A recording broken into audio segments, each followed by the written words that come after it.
I actually think about my parents. They were married 57 years, and they didn't have a perfect marriage. But they renewed their vows at their 50-year anniversary, and the priest, I was raised Catholic, and the priest interviewed them and said, "What's the secret of 50 years?" And my dad said, "Forgiveness," and my mom said, "I'm still learning." And I thought, you know what, I'll take that. Hey Islanders, and welcome to episode 155 of the Camano Voice. Today I speak with the founders of Stewardship and Romance. Please welcome John and Meg Hart. Hi, I'm Brandon Erickson, and you're listening to the Camano Voice podcast, where I interview local business owners, comedians, singers, and more. I dive into their backstory to find out how they got where they are, what are some of the tips for you to do the same, and find out where they are going. Tune in every week as I interview more of the people you see every day. Marriage. Marriage is what brings us together today. Hey Islanders, and welcome to another episode of the Camano Voice, where we release a new episode every Tuesday. For those of you who got that reference, congratulations. For those who did not, watch more movies. Anyways, I am here. And it's another week. Sorry about my absence last week, but it was Labor Day, and I figured, hey, you guys should take the day off. I'm going to take the day off. I didn't actually take the day off. I just took a week off from podcasting for that week. But here we are, and we're back. So thank you guys for letting me have that time off, and I am back at it again. So this week I got to interview John and Meg Hart. And as I alluded to in this opening, they're the founders of Stewardship and Romance, which is really focused on marriage, helping couples or even singles prepare for marriage. And they have been married for many, many years. They have lots of family. Their parents have also been married for many years. And so they've had examples to live by and to continue to learn from. And so they want to pass that knowledge on and try and help other people be very successful in their marriage as well. John wrote a book called Start with a Heart, Keys to Successful Living, which is a marriage book. And Meg wrote a book called Playtime with Children, which has to do with, the reason she has it is for grandparents or parents that are looking for activities to do with the kids. So anyways, we get into everything about marriage, all sorts of stuff, their background, how they got started and what they're doing. And on top of that, John is also an assistant when it comes to Medicare, getting you signed up and all that. And for anyone who's tried to go through that process, it is a headache, and it's crazy difficult. So John is there. I have his number in the show notes. And he said, just call that number. It's not like his main line, but he gets those so that he can help you get through that. And then also Meg has started a new thing called Makers Northwest, which is really focused on sewing and just making things, being a seamstress and things like that. So that is also in the show notes. So without further ado, here's my conversation. Hey Islanders, and welcome to another episode of the Camano Voice. Today I'm here with the founders of Stewardship and Romance, and both of them are also authors. Welcome to the podcast, John and Meg Hart. Thank you. Thank you. So, before we get started, tell us a little bit about John and Meg. Well, I grew up in the Seattle area. I have one older sister and two younger brothers. And so, Meg? And I grew up in Olympia, and I have come from a family of 6 children and awesome parents. And yeah. And John and I have been married, it'll be 40 years in February. Very cool. And we have 5 adult children that are all married, and we have 11 grandchildren. Yes. We actually heard there might be another one coming, Yeah. so. Oh, nice. 2 on the way. Very cool. Yeah. Congratulations. Yeah, so And we make love your Camano cousin. Island. We just love this community. It's just amazing. Nice. Yep. Where did you guys go to school then for like high school and stuff like that? Is that just Seattle? I went to Shorecrest High School, graduated from there, and went on to Seattle Pacific University. Okay. Nice. And I went to Olympia High School. Okay. Yep. And went on to college, a couple community colleges. Okay. Yep. Nice. So, John, when you were going to school, when you were in high school and stuff, what were you kind of thinking as far as career path or kind of future thinking? I was thinking music Okay. and education. I've always wanted to be a teacher. Started doing that, I think, as a child in our basement, teaching lessons to my younger brothers, practicing on them. But really, it's always been teaching and doing music. So I'm a pianist and a composer. I've done a lot of publishing, that type of thing. So I went to school with that in mind. Let's teach. Got a teacher's certificate and majored in music, piano performance. Did music education and music theory and literature. So Okay. which is essentially a composition degree. Yeah. Nice. Yep. And for you, Meg? So I would say my passion has always been sewing. Okay. So it's always been in my life. At 11, my dad bought me left-handed sewing scissors. So there was something he saw too, that I had an interest in. And so I worked, during college, I worked at a fabric store. So that's kind of what made me not continue in college. But my degree was going to be landscape. Well, I majored in landscape environmental horticulture Okay. and then was going to go on to be a landscape architect. Okay. But in my college summer, I was asked to open a store in Linwood with the same company. And then at the end of opening the store, they said, "How would you like to be the manager?" And I was 20 years old at that time. Okay. And I had 20 employees. Nice. Yes. Cool. So how did that kind of go then? Yeah, I mean, that's young to get started in that position, and how did that go? It was great. I did that for several years and met John there at church, and then we got married, and then about a year and a half later, we had our first child, and then I was a stay-at-home mom. Okay. And then I did a lot of things at home, cottage industry at home, Okay. in the sewing field, Nice. alterations and custom sewing and things like that. Yeah. And did you do that as your own business, or were you working with the fabric store stuff?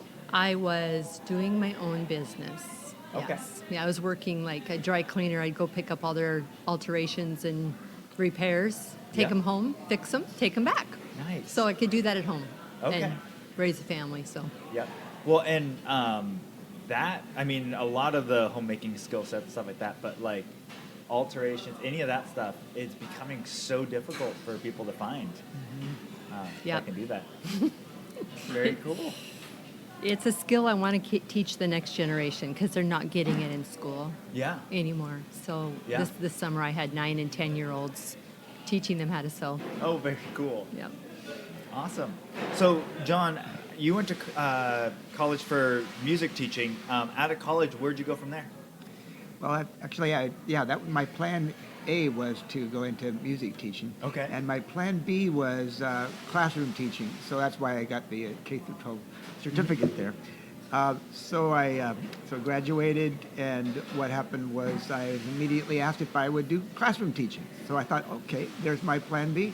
Well, we'll go for it. So I taught first grade for a year. Actually, the way that happened was it was right in the middle of the school year, and there was a need for a first grade teacher, and it happened to be the sister of my future wife, who I hadn't met yet.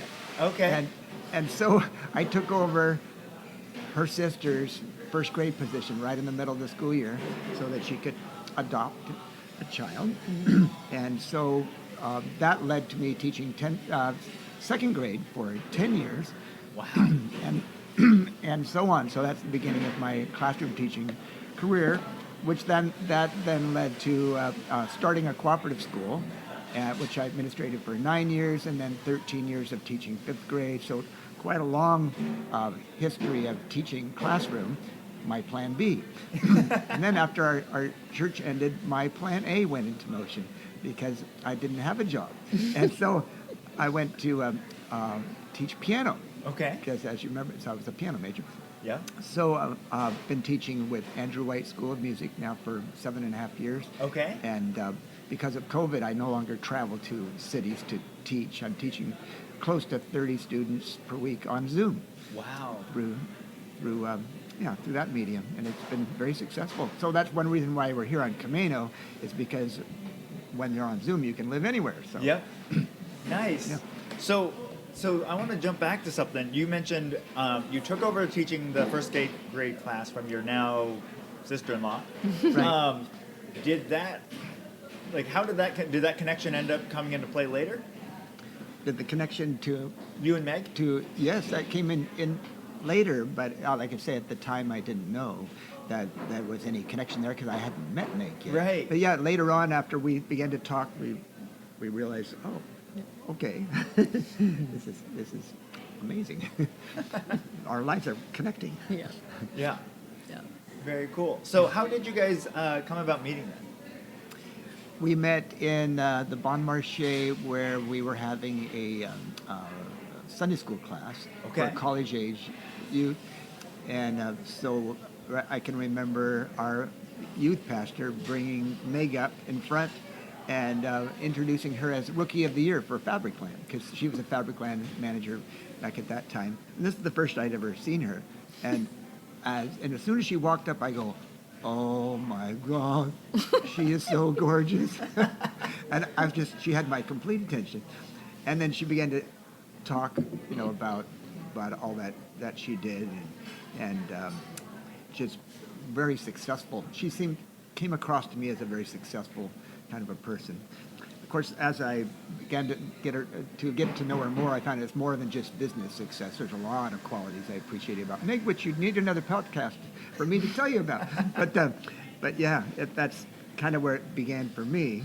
And then Meg could probably tell you about the story about the Amiibo game, right, Meg? Yeah, we had a gym night, and it was just a bunch of young people in the gym, and we were playing this amoeba game, and you lock arms, and somebody calls out a different direction. Well, I sprained my ankle, and 3 young men came up. One said, "You want to go dancing?" And not a good timing. Another person said, was really empathetic and saying, "Oh, you must be in a lot of pain." And then John came up. It's kind of like the 3 little bears, whatever. And he said, "Can I arrange a friend to take you home, like a girlfriend here?"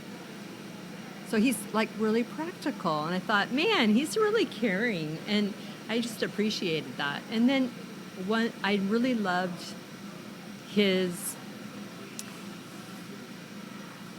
walk, I guess, the way he lived his life. Mm-hmm. He was genuine. And there's a lot of people that maybe were there but not really genuine in their faith, and I just really appreciated John for that.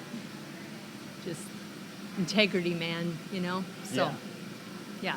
Very cool. So he asked me on a date, and a group date to the musical Fiddler on the Roof. Fiddler on the Roof. Oh, yeah, good. And nice movie. so I said to John, well, you have to call my dad first and ask permission. And now I'm 20. I think I was 21 at that time. So to do that was kind of weird. And my dad didn't really even have a clue I was going to do that. So I didn't give him my dad's phone number or anything. I just said, here, call my dad and ask permission. And he did. And he had to make sure he said the name right. Because our last name is, you say it Baylor, but it's not spelt like Baylor University. It's Bahler. So it sounds like baller. Okay. So if he would have said baller to my dad, he would have had no. Yeah. My dad would have said no 100%. So anyway, so he did call, and my dad said, yeah, sure, go have a good time. And so I just appreciate, that's probably the foundation of our marriage, is that, just that solidity there. And I love that. I felt secure with him. Yeah. So Yeah. And immediately connecting with parents rather than, I found the girl I want, I'm going to go solo. Right. There's parents involved that need to know what's going on. And you're with your can family. give you counsel. Yeah, you're with your family your whole life. So you don't just isolate. You become a bigger now, right? So, Yeah. Yes, So. much bigger now. Yeah. Awesome. Yeah, that was something my dad always told myself and my sister, that whoever she dated, you need to talk to him. Yeah. Yeah. But yeah, I remember I went through that same thing of like making sure I called the dad, Yep. asked if we could go on a date. Yeah. yeah, it's just It's just it's good. It not just gives you as kind of normal no, anymore. no, Very uncommon. very So, uncommon. Yeah. Yeah, I think we're a little bit uncommon too because in our culture that we live in, we just we casual date, Yeah. and then we get a lot of broken hearts because of that. Yeah. And so I wanted to make sure John was really going to be amazing, like for the long haul. Yeah. And so it could have been a major test, but he was so good. So we didn't kiss until we got married. And you know when Okay. they say when you get married, you may kiss the bride? Yep. That was our first kiss at the altar. Yep. So that was kind of fun. So anyway, it's just kind of fun to think about back then, and yeah. Yeah. So actually, that kind of brings up a question I have. Then I know we're going to get into a lot more of this later, but with the common kind of the state of where we are right now when it comes to relationships and things like that, how do you? I guess one, how do you kind of feel with the current state of like dating and relationships are right now, and what do you think is the proper way to maybe look at those? I would just encourage young people, to just wait because you're not really ready to make a commitment to somebody right now if they're in high school or even college I would say for a guy, can you support somebody? Do you have a career? Are you financially ready? And that's the stewardship part of romance. You're gonna, or the woman too. I mean, it's not just all the guy. Right. Is she ready? Are you ready? So I would say in the meantime, go out, do things, go on group, do stuff and with a bunch of people and just have a good time. But you don't have to single anybody out yet. And it's also really fun during your times, in some kind of group that you kind of get to know people, what they're like. Yeah. You just kind of observe. And Right. it's for the guy and the girl. It's Yeah. kind of like you're kind of watching things. Yeah. So that's my thought about it anyway. I don't know if that answered the question that you said, but Yeah. What are your thoughts, Yeah. John? Yeah, I agree with everything Meg was just saying there. When it comes to stewardship, we need to focus on stewarding our hearts. We usually think of it as I've got to steward my car and my house and all that, but what about the heart? Do we ever go to school and learn how to do that? I mean, a lot of times, people, they read the Bible, like maybe even memorize the Lord's Prayer, and they can say it 5 times or whatever, but is that really part of do they have that in their heart? Do they have that in practice? Do they actually forgive, Yeah. others? There's a difference there. And so that was actually led to that question you just asked is the question that led me to writing a book. During COVID, I wrote a book on the topic of the heart. And it's called Start with the Heart, Keys to Successful Living. And what it does is it gives young people, and older people too, but we're focusing on the youth. It gives them the opportunity to prepare their heart for marriage, or just life in general, actually. Yeah. But we're talking specifically about people that are preparing for marriage, and it's not just about getting your bank account ready and all the things you need to do for marriage physically. It's about preparing yourself so you're the kind of marriage partner someone would want to marry.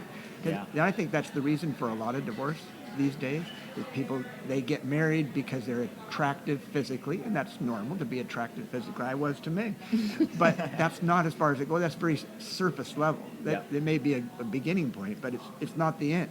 And some people think that, well, that's the end of it. My mom always used to tell me, John, make sure you marry somebody that's not just attractive physically, but somebody that's got the character qualities that you're looking for, those godly qualities that you find.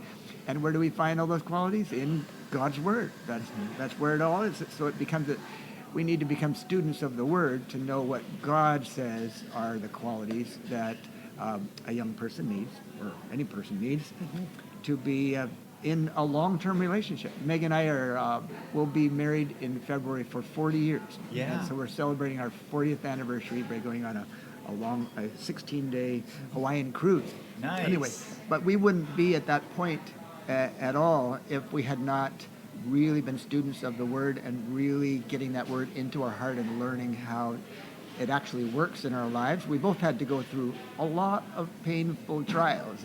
I mean, that would be a whole other podcast. The stories that we could tell you would drop your jaw. It hadn't not been a real fun journey on some of it. Really a rough ride. But what got us through where we didn't walk away from each other was because we were close to our community and we were close to God and His Word. We knew that Word and we learned how to put that into practice. So I'm holding in my hand a book right here, which I'll hand to you. And I hand that to people occasionally and let them thumb through it. We had one actor a couple of weeks ago thumbing through that book, and he looked at it and he goes, "Oh my God, I love this." He's 20 years old. It's perfect age. Yes. I want to share this with all my actor friends. We're going to get 250 copies, you know. Nice. So and we've walked people through that course online. We have an online version of it. Yeah. As well as the printed version that people can experience. So what it is, it's a way of getting the Word of God into the heart, not just reading it so it goes in the head, but getting it to our heart so that we can apply it to real life. Yeah. And so the book is full of real life examples from people, not just in Scripture, but in my own life, how I had to walk through that principle and actually apply it. Yeah. But to apply it, I have to first ingest it, not just memorize it verbatim, but actually own that thing. And so I walk people through that. Yep. And we recently helped a young man go through some hurdles in his life and come out the other side really great, and now he's engaged. Very so cool. and we had a gal live with us for 7 years. She had a very difficult family growing up life and a lot of abuse. And so she lived with us, and we were just a family, not perfect, but, family. And she was able to get stable, and she ended up getting married, and it was wonderful. Now they have 4 children, and they're doing well. But Nice. It's just being, having your home and having your life open to others has been kind of our life. Yeah. So Yeah. we see ourselves as mentors. Yep. Yeah. For young people, people that can kind of come up alongside and walk them through some things and help them to see things they hadn't seen before. And maybe it'll lead to marriage and maybe it won't. But either way, they walk away the better for it. Yeah. Very cool. Yeah. My wife and I, we started dating. Actually, we met at a friend of a friend's graduation party. And spent that summer kind of just hanging out, friend groups, things like that. By the end of summer, we started dating. And so we got married when Brittany had just turned 20, like a couple weeks before. Yep. So we were married very young. And getting married that young, we've been able to grow together and all of that. But marriage was such a positive for us that we were very excited when we were young, and a few years into marriage we were like, getting married young, it's great because you grow together, all of these things you get to kind of form your lives with each other.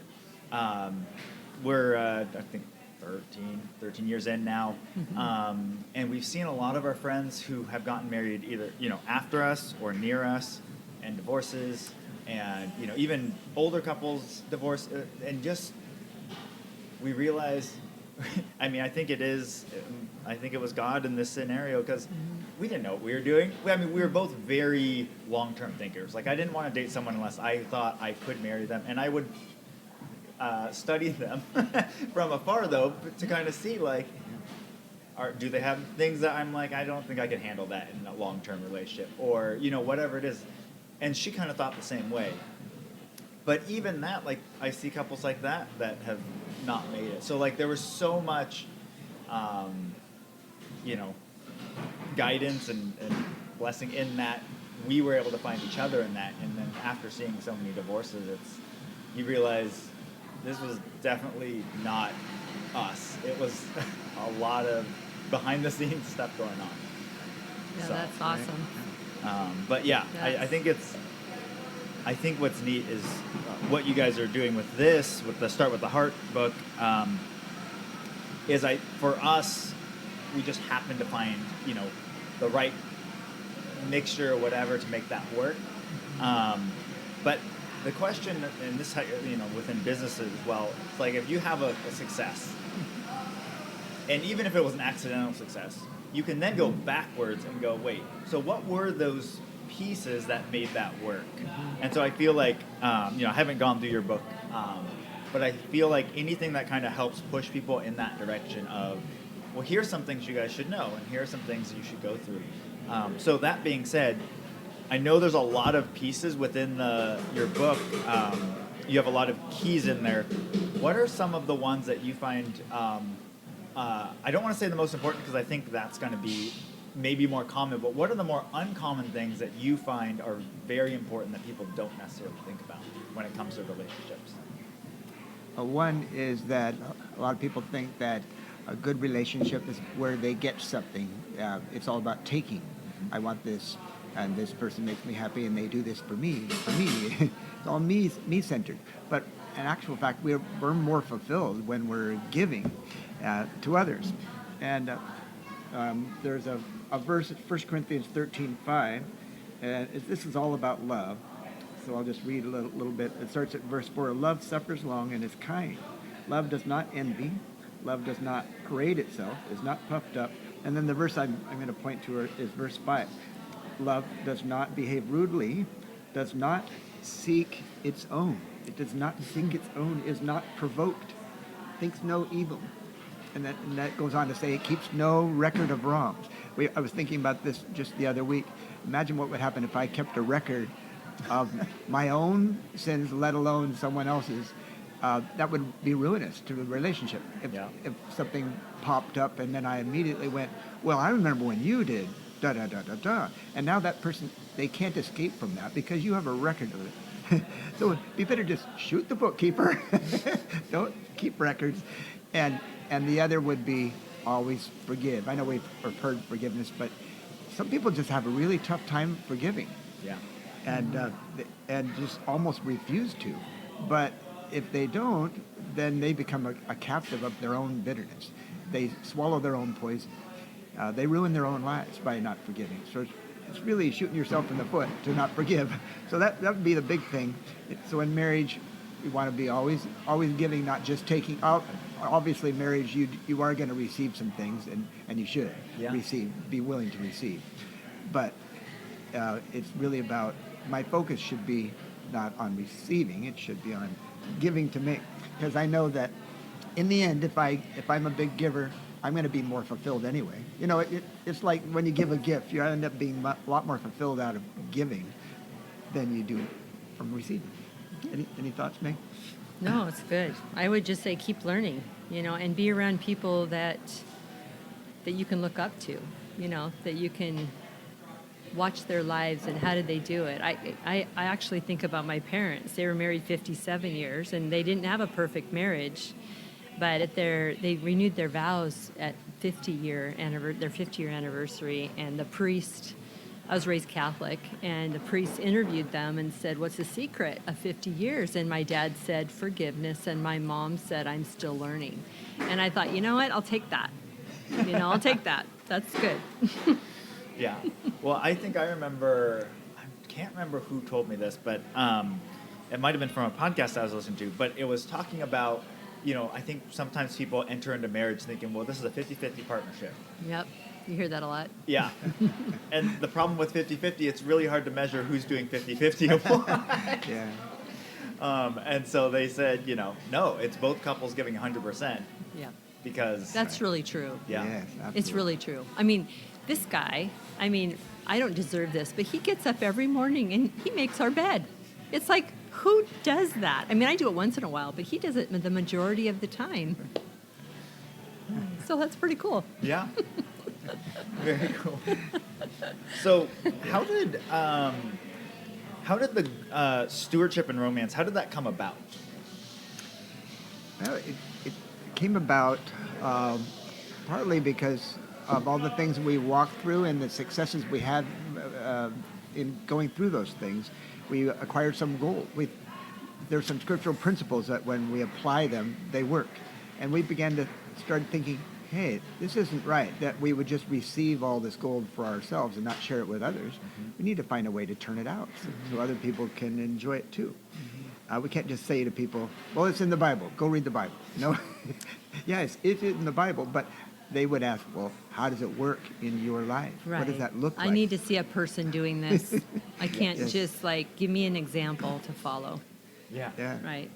And then we raised our 5 children, and they saw our example of working through our struggles, not giving up on each other. They also saw us investing in each other, and we go out on weekly dates.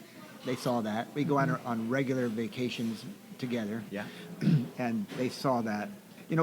And there's one principle. This is really more of a parenting principle, but children will catch not what you teach them, what you say to them, it's what you demonstrate to them. So, I could be preaching to my kids till I'm blue in the face about this or that, but they're not going to catch that. They're going to catch what I actually do. Yeah. So I make the bed because that's part of life, that we all should be making our beds.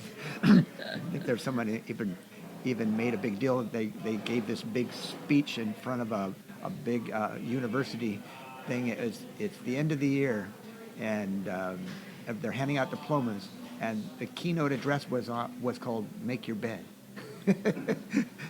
So anyway, it starts with just simple things, following through on what's right in front of your face, which happens to be your bed in the morning. But then it also happens to be washing the dishes, putting them away correctly, cleaning floors, doing laundry. I do all those things because I want to show my wife that I love her, that she's not my maid. I don't expect her to wash the dishes. I wash the dishes. If she makes a meal, well, I received that, but in turn, I'm going to wash the dishes. I'm not going to expect her to make the meal and wash the dishes. So, anyway, and it goes on, and she does the same for me. She picks up a lot of things that I just don't pick up well. So, Good. Yeah. Very cool. So, so you mentioned, you guys you're coming up here on 40 years of marriage. Do you guys have maybe a specific story or something of a time that you guys went through and then came out stronger, and lessons you learned through that? hear the story coming. Oh my goodness. There's so many stories we have. So, being a private school teacher, which is what John was, I volunteered in the school that we had for 15 years, so I was right there with him, but not getting paid. So our income was sufficient, and we had to be very creative. It wasn't abundant. We did have a house, which is amazing. I think keep saving your money if you're trying to get a house in this market. But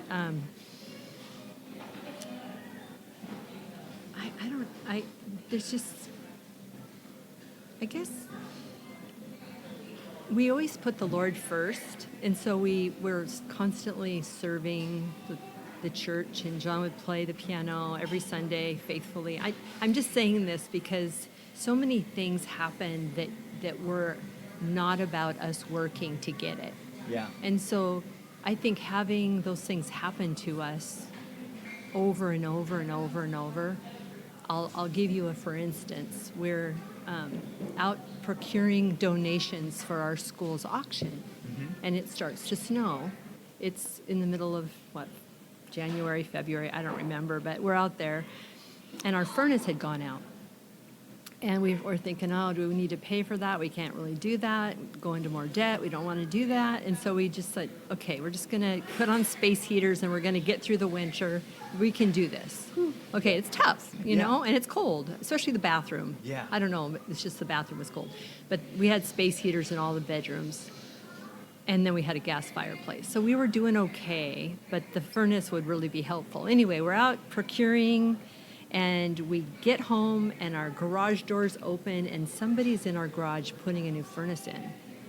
And we're going, what is happening? So anyway, being part of a community and where people, we didn't make it known to anybody that was going on. We just kind of knew that there was going to be a day we could save and we could get a furnace, right? Yeah. And but one of our kids had mentioned it to their home group leader. Yeah. And then that home group leader talked to another home group leader, and two home groups went together and they raised funds. But then there was somebody else in our church that was a real estate agent, and his parents, it's a long story, but their house went into foreclosure, and the furnace was taken out of the house and put in the neighbor's house because it was brand new. But then in the meantime, they got the house back. I don't know what happened, but the bank had put a new furnace in the house. Okay. So there's this furnace sitting in somebody's garage. And then there's another person in our church that is a HVAC person that puts in furnaces. Yeah. So it had to be a perfect match. You can't just have any furnace in your house. It has to be the right specs Yeah. for your house. Yeah. So that particular furnace matched our house perfectly. Wow. And so this HVAC guy talked to the guy that had the furnace, and they arranged to install it. In the meantime, the people that did, the HVAC guy, their family was going through a financial thing. And so the money that the two home groups raised to buy us a furnace went to the couple that put in the HVAC, our furnace. Yeah. So it was like everybody got blessed. And we just kind of sat. So sometimes we feel like we have to have everything. You have to have, like keep up with the Joneses or whatever, Yeah. whatever. But you don't. You can live simply, and then you can watch things happen. And I wouldn't say that happened all the time like that, but we had things like that happen over and over. Yeah. So you can live simply. Like we live simply, and that could have been hard to watch for some people. I don't know. Yeah. And for us, it was a little bit different. So anyway, Very cool. yeah.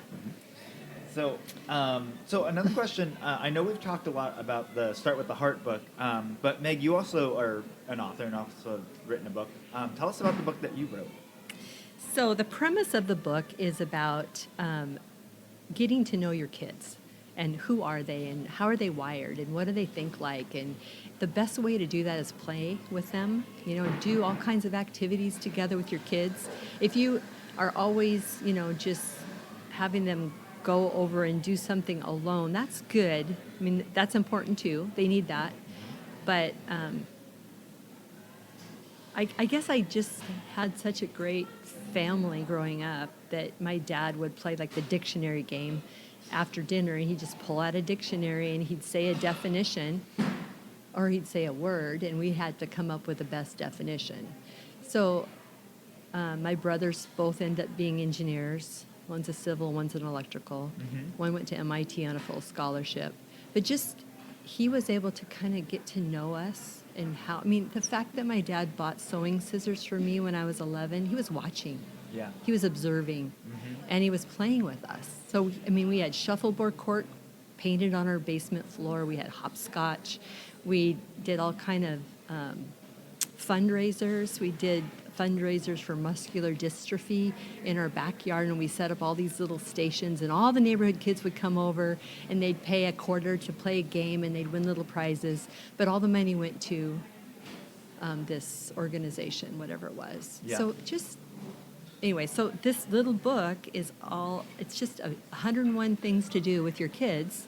It's super easy, but the premise is just to get to know your kids, and then you can find out what their bents are, and then you can help them in their careers and finding out like what's going to make them really fulfilled in life and match. Because so many times we go to college, like you said, and we don't do anything what we went to college for. Right. Yeah. So it's just, and so Yeah. I think that's basically the book. It's basically a list. And most of them are not expensive. They're like things you have in your house Yeah. that you can just pull together. Yep. You can get it on Amazon. It's called Playtime with Children, 101 Ideas for Parents Yep. by Awesome. Margaret Claire Hart.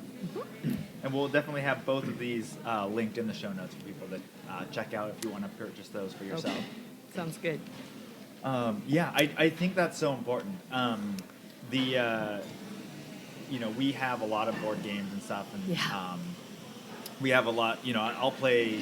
Like both my sons are more into it than my girls, but they like playing video game stuff. So we'll play games together on that.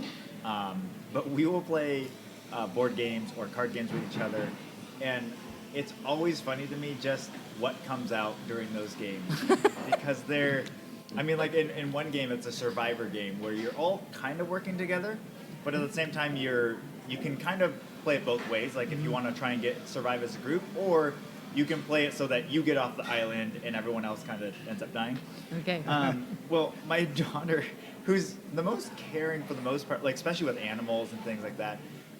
But in one of the things, you can kill off another survivor to try and make it so you guys can survive. Got it. She killed off our youngest, like just out of the blue, just was all of a sudden like, you're dead. And our youngest took it super well. And all of us started laughing because we're like, what are you doing? Why would you just off him like that? That's funny. So it's like the weirdest things happen in games where kids are just like, I could do this, and I'm just gonna do this, and so you just get these really funny moments when you guys spend time and play card games. That's perfect. Yeah. So. That's good. Some of the things in here is like they're kind of random things, like write a letter to your governor, or invite a friend over for lunch, play Army, go to a local swimming pool, go visit a national park. Some of them are just make snowmen with large and small marshmallows and toothpicks. Nice. So just decorate your tricycle or your bicycle. Nice. Just stuff. Yep. Awesome. So then the other thing I wanted to jump into, you guys are both doing some other things. In fact, you guys are just getting started on some other projects as well. I want to give you guys both a chance to kind of talk about those. Yeah. In addition to the music I talked about, I've started a new career, and that would be assisting older adults with Medicare, getting their teaching them the basics of Medicare, which is kind of a bit of a maze to get through, and we were talking about that earlier, as well as some private insurance companies, and they've got a whole array of things to be able to plug the gaps in Medicare. But sometimes it takes an agent to find those things and customize it. It's a matter of matching it to the needs of the individual family. And, so, John, do you have a free class coming up so, at Camano Island Library? Yes, thanks for reminding me about that.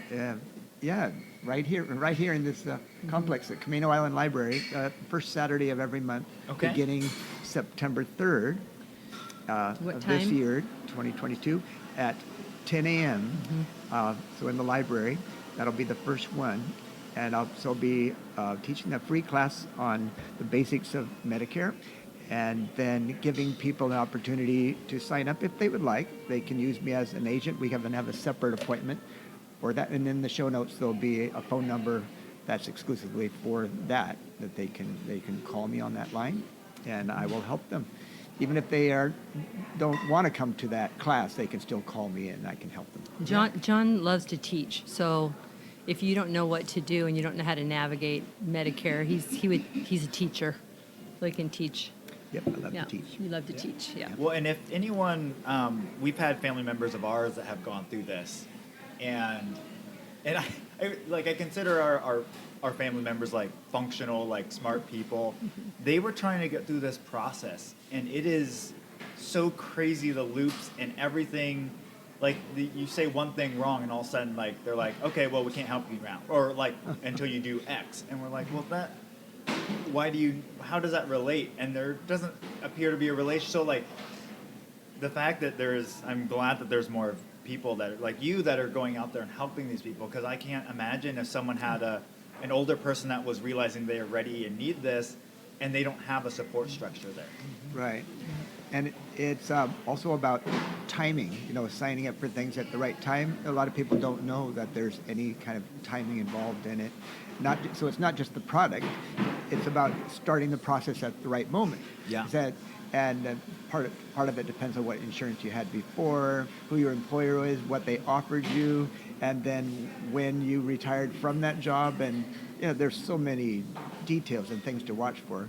It'd be easy to miss something. Yeah. And so there's some people think, well, I don't need an agent. But besides, that would cost me if I had an agent. Well, guess what? It's free to have an agent. It doesn't cost you a dime. I don't get paid by clients. Okay. So I thought usually that's obvious, but I think that there's some people that don't know that having an agent is free. Yeah. So I'm here to help. And Nice. so I want to focus on Camano Island.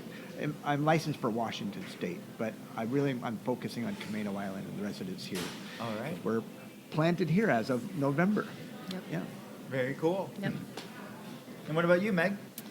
So I spent the last 5 years in real estate, and I really enjoyed it, really helping clients. Sold 30 houses approximately in 5 years, and really enjoyed that. But when we came to Camano Island, it's a little different. There's a lot of wonderful agents here that have been here a long time, and so I didn't know if I could break in or not. So my other passion is sewing. Yeah. And so I thought, you know what? I have this beautiful home. We bought this very large house, and it has a very large room with these beautiful windows that look out. And I thought, this is a great place for a sewing studio. Yeah. And so I just purchased 6 brand new sewing and embroidery machines, and they're ready to go. And we start with basic sewing 101, which is like, what's a sewing machine? How do you thread a sewing machine? What are the parts of a sewing machine? All that. And then we end up making something. It's not like you just learn it without doing it. You end up doing something every single time. So I started Makers Northwest. It's been I bought the domain name probably 2 years ago, thinking someday I'm going to start this school. Yeah. And so if you go to makersnw.com, that's where you find the website, and you can see all the classes. And we have 2 grandbabies coming this fall, and so I'm kind of pulling back a little bit, but I will do like customized classes. I also taught 7 years at Quality Sewing and Vacuum. Okay. And so I taught all the high-end embroidery machines and taught serger classes, which, anyway, I taught a lot of sewing classes there. And I taught at Sew Expo as well, which is a big event down at Puyallup Fairground. And I was in the big classrooms teaching the sergers and things like that. So got a lot of background, a lot of experience in this department. I'd love to share it with the youth of our area, and also adults who've never even learned it in school, or they want to start again, or they've never done embroidery before. They want to learn embroidery, things like that. They want to sew with a pattern. They don't know how to read a pattern. What kind of fabric do you buy? I mean, there's just so many things you need to know. Yeah. How to lay out the pattern so it's going to turn out right, or if is it the right size for you? I mean, all these questions you need to know. So I think Makers Northwest, there's 3 legs really to it. One of it's education, another one is events. So eventually we're going to be doing trips out to different fabric places or mills. And then the marketplace is another part of the website. So you can go to the website and say you're a local maker, and maybe your things are in some of the stores right now, but you want more visibility. Well, Makers Northwest Marketplace will allow you to have your item up for a year. And you pay a really small subscription fee for that, but then your item is on display all year long. Nice. And so I have a few things up there right now, meeting with somebody tomorrow to put some of her things up. So, nice. Yeah. Very cool. Yeah, and I do think that is such a lost art. There's a lot of these, and they're not even like professions. They're that in between zone, but that is all going away. People aren't there to pick up the next generation. So I think anything to continue to pass that along is going to be helpful. So that's very cool. Awesome. So I wanted to end with what do you guys hope for the future of stewardship and romance? Kind of coming back around to that. Yeah. Well, what we're hoping to do is just continuing to mentor people and connect with them in different ways. I mentioned there is a website, stewardshipandromance.com, where they can get on and explore the site and connect with us and ask questions and get answers. And then the other would be they can connect with the course. We mentioned Start with the Hart, Keys to Successful Living. That's an online course. In our last church, we took people through that course, and Meg mentioned that someone actually got engaged as a result of that two people training. get engaged. Yeah, 2 people. Yeah. Christian and Right, and more to come. Yeah. Because this actor we talked about, he has a girlfriend, and they would like to be mentored as well. So, but also we have this the workbook that people can buy on Amazon, but that's available through our website as well. And and we're open to doing live events down the road. That would be a future thing to do. Yeah. Where we have young people actually coming into an audience, and we're doing multimedia presentations. We haven't developed that yet, but that would be a fun thing to do in the future, and we have discussed it. It's a dream. We do a lot of that. We're very dream-oriented people. Yeah. Sitting thinking, well, what could we do? What would this look like? And Makers Northwest is actually one of those things. We were, like she was talking about, she dreamed it, we talked about it, and now it's happening. Yeah. And this book and the website is just another example Yeah. of that. Cool. It's a really great book to have in a small group too. So if you have your church group or your high school group or your college group, young life group, whatever your group is, it's Bible study. It's really a good book to work on together. Yeah. I like, whoever. I mean, and one of the things, all of our 5 kids, there's these 32 questions that we have that we'd love to share. If anybody's interested, you can get a hold of us. But there are things to ask before you get married to somebody. And really fun questions like,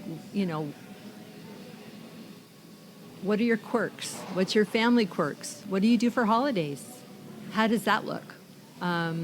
Just different questions that you can write about, or even talk about. Because it's not always like, what do you talk about when you're building a relationship? Right. And those questions are really helpful. Yeah. Good. Yeah. We, on our first official date, we asked each other, how many kids do you plan on having? Where do you see yourself in the next, 5, 10, 30 years? What are your, we went through, what's your financial, we went through all these different things, and it was really...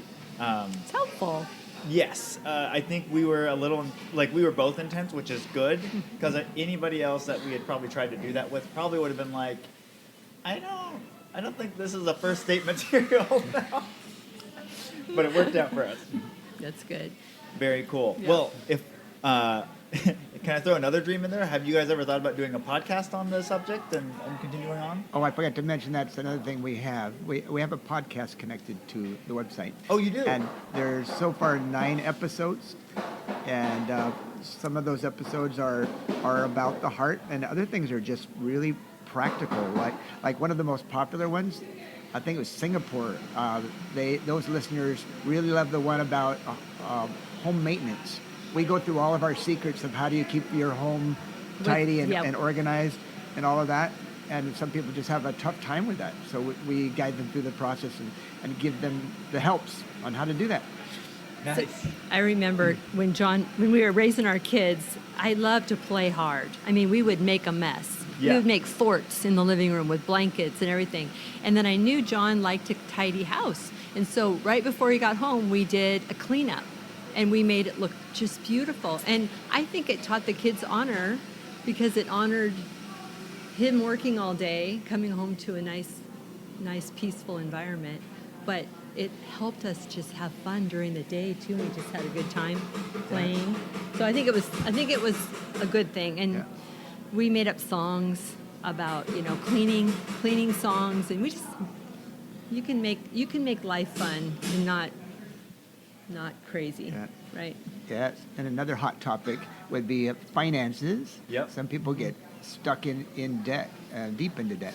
So we know what it's like to not have very much money. Megan talked about that earlier, raising 5 children, sending them to private school, and all the extra things on top of that. Our kids watched us go through that. And so how are you going to pay for all those things without going into debt? Yeah. How are you going to have a house? And it goes on and on. So what we do is we laid out for them the basic financial principles. We follow a lot of the teachings of Dave Ramsey. Yeah. And a lot of people do that. Yeah. And so we talk about those things and those resources and other things as well to give people those helps. Very cool. Yeah, actually, when you were talking about reading the Bible and grabbing all the marriage principles for yourself, versus what you guys have done, which is try to distill some of those from the Bible so that they're more practical. Yeah. It reminded me of what Dave Ramsey's done with financial. He always references back to the Bible of like these different things of like, this is why I say don't go into that. This is why I say these things. Like, all of these are principles from the Bible. They're all things that, that's what I'm linking them back to. But like, most people probably wouldn't have pulled that out from the Bible. Right. They just read it. Yeah.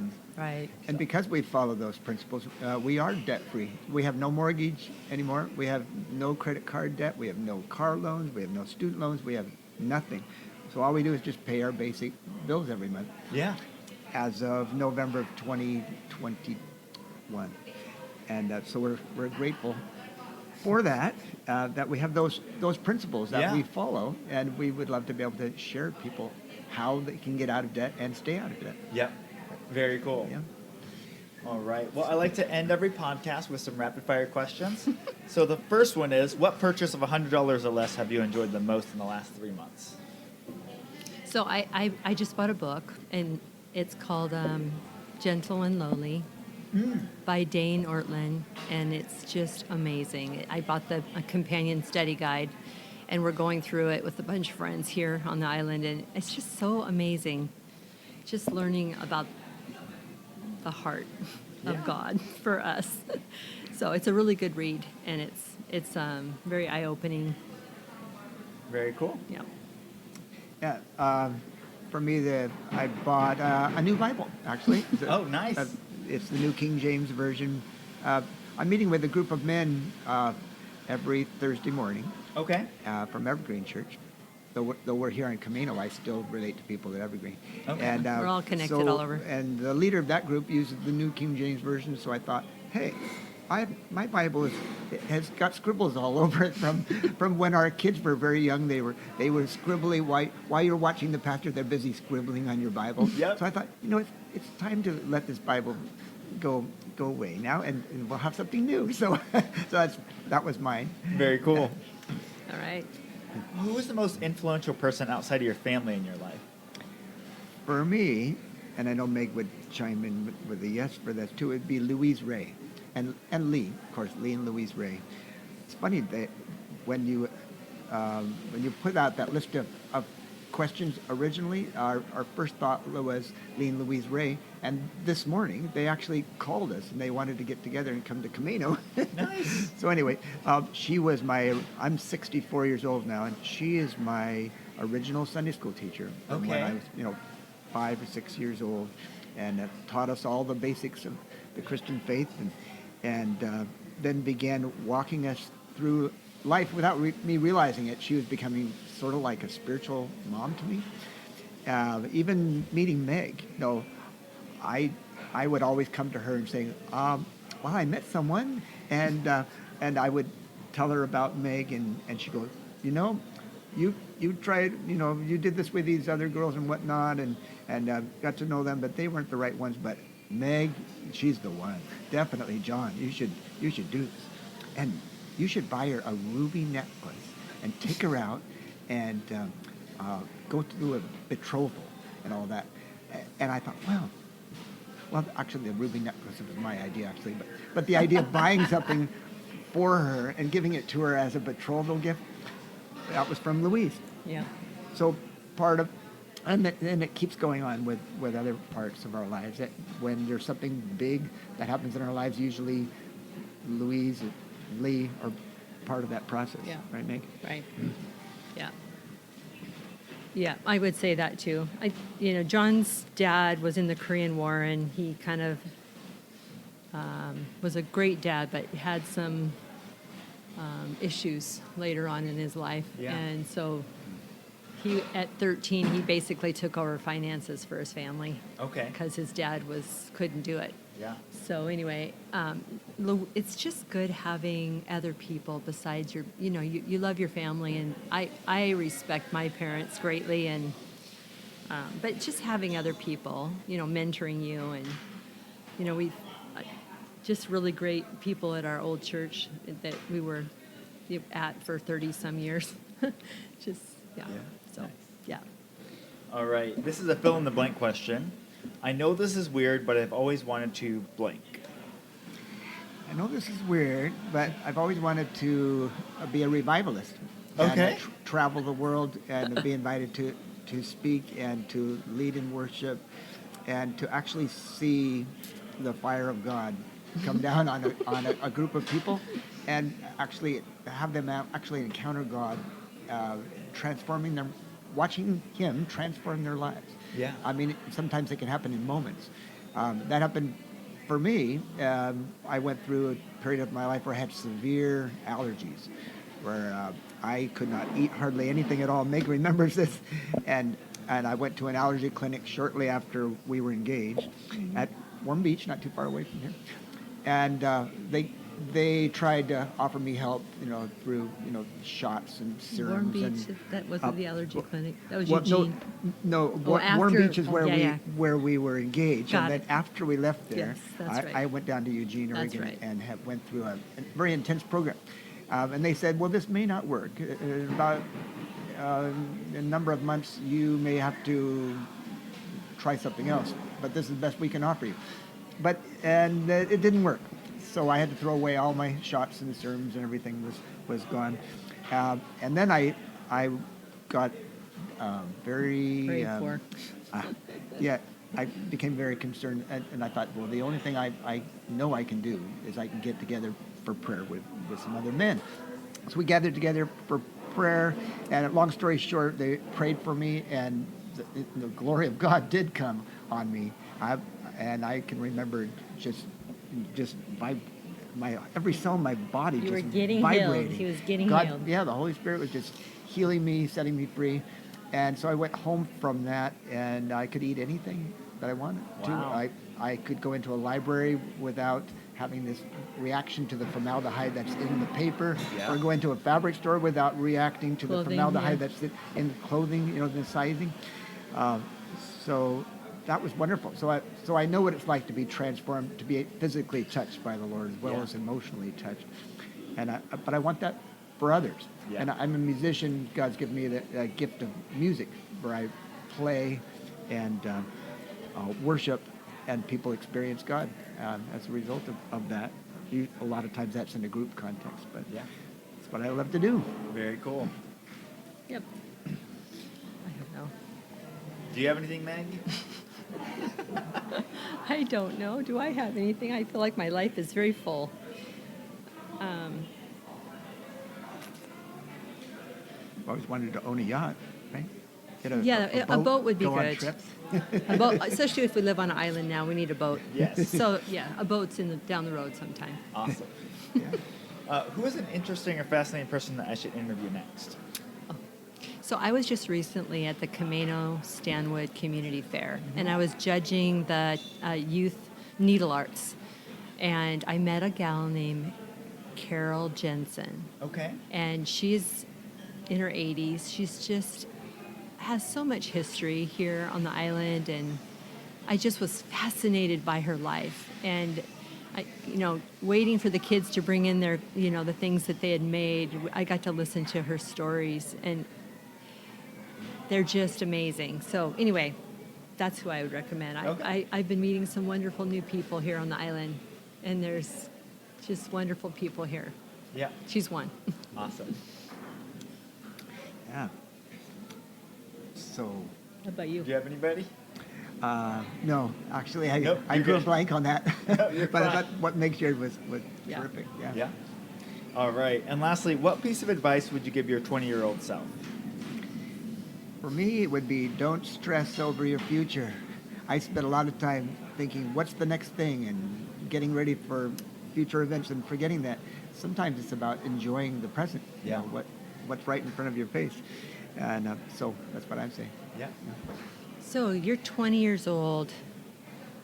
So 20 years old, you're probably out of high school, definitely out of high school, and you're probably in college or you're trying to figure out your life.